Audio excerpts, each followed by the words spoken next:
Tayo po ay magdidilig gamit ang ating fermented fruit juice. Ihalo natin dito sa isang tambang tubig.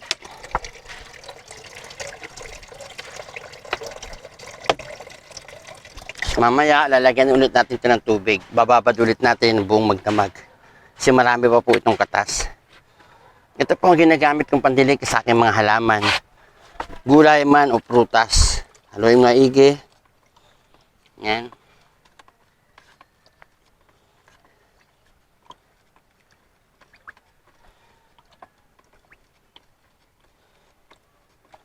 Halong-halo. Para makuha niya lahat ng katas. Makahalo sa tubig. Ang ating tubig na nawasa, pinasingaw po natin ang buong magdamag din. Para mawala yung chlorine. At yun ang ating pindidilig. Kung ang tubig niyo po ay poso, mas maganda po. Ito po ang ating fermented fruit juice. Ngayon na magdilig. Gamit ang ating fermented fruit juice. Ayan. Iligyan natin mga pechay natin. Let's go. Para patuloy silang lumaki. At yung ating mga melon. Dito po paikot.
Mamaya papakita ko po sa inyo yung ating pinabungang ubas.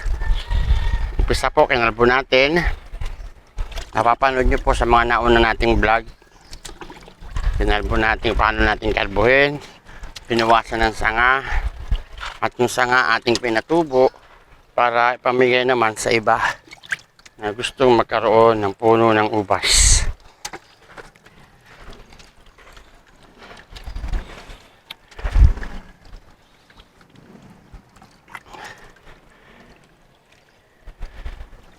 Ang madilig natin, mainit. Kailangan basang-basa siya.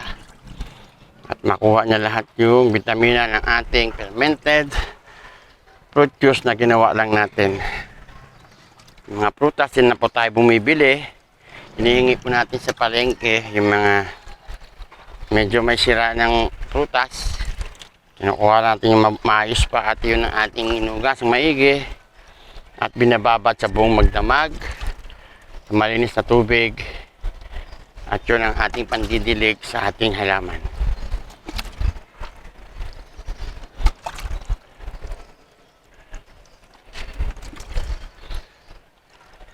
Yan, basang-basa ito kasi nasa rooftop po tayo. Sa 4th floor. Ito po yung aking halamanan, yung ating organic rooftop gardening dito sa ating 4th floor. Habang organiko po ang ating ginagamit. Hindi po tayo gumagamit ng fertilizer na may chemical.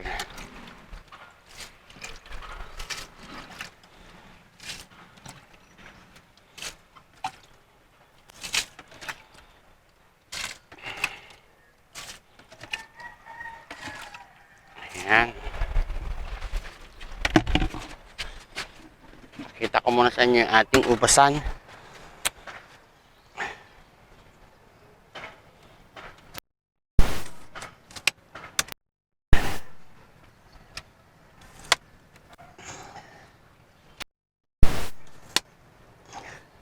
Ito po yung mga sanga na ating pinutol. Yan, buhay na po.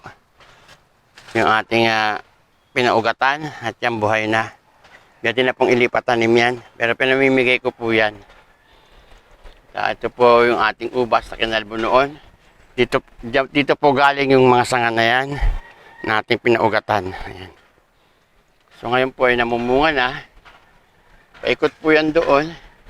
At marami na pong bunga. Ayan.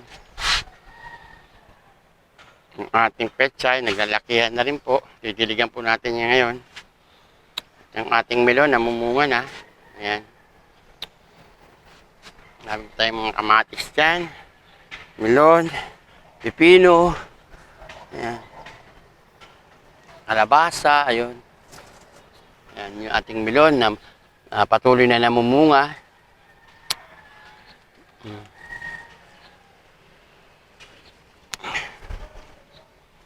Nilagyan natin na fermented fruit juice, yung ating siling labuyo.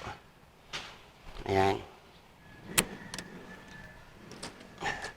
May langgam, isprayan natin ng organic na pang-spray para yung langgam. Kasi binabahay, gusto nila talaga yung sili. Ilalim at ibabaw ng ating sili, kailangan ma-sprayan. Kasi gusto nila yung sili. Yan. Sprayan na po natin ang ating fermented fruit juice. Yung mga pechay, meron tayong salad. Ayan. Yung ating pulang sili. Meron din po tayo dito kamatis na mumunga na. Ayan. Ating ubas na patuloy na namumunga.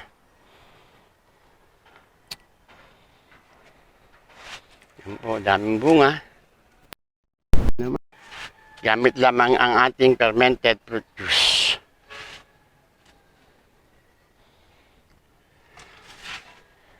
Meron din tayong ampalaya, malapit ng mamunga. Ayan. Ubas, kumpul-kumpul.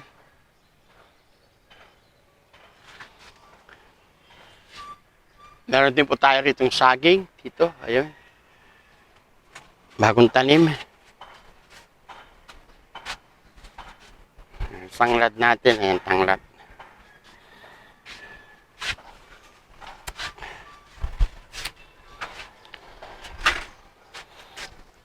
Halo natin ulit yung ating fermented fruit juice. Ating ihalo sa isang balding tubig. Ito, dami ng ating ginawang fermented fruit juice.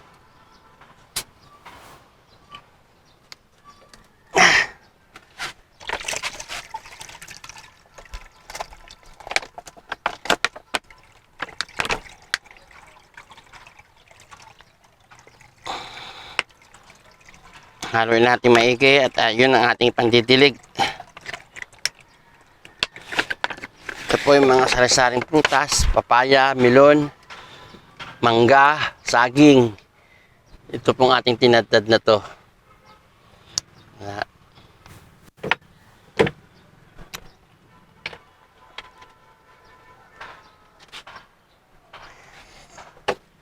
Haluin natin maigi at saka natin ididilig.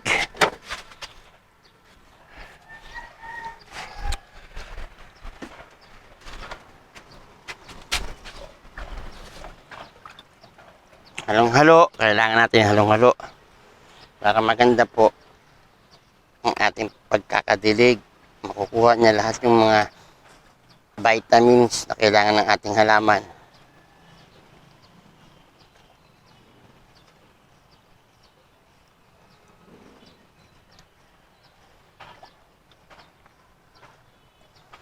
Yan, nahalo na po natin.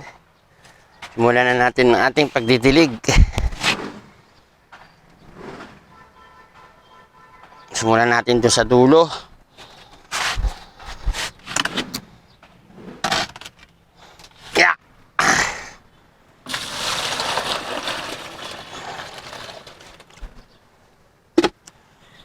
Kaya magdilig.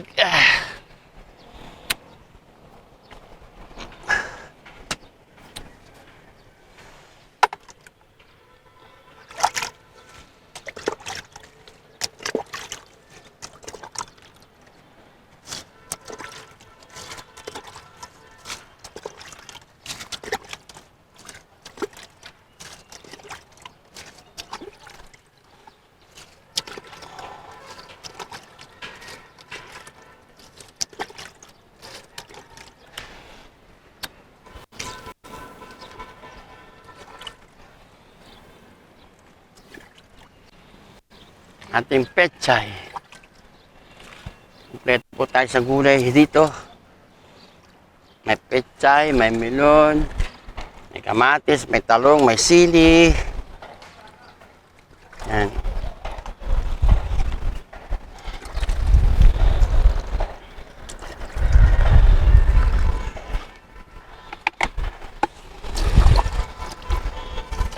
Saging tayo rito. Meron din tayo alokbate.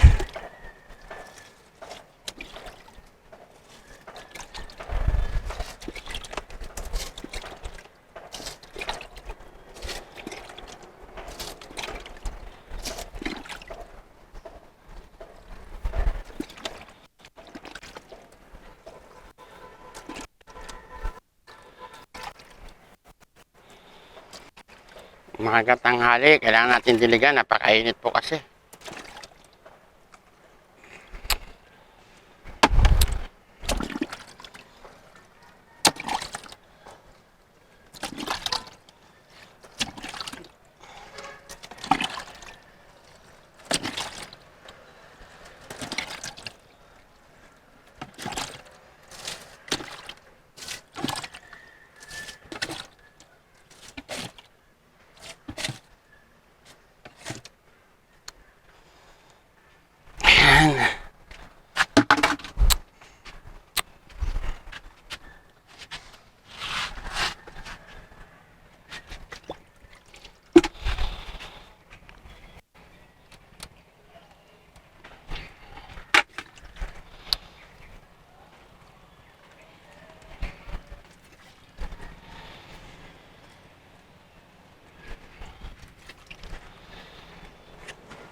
Kuha ulit tayo ng tubig.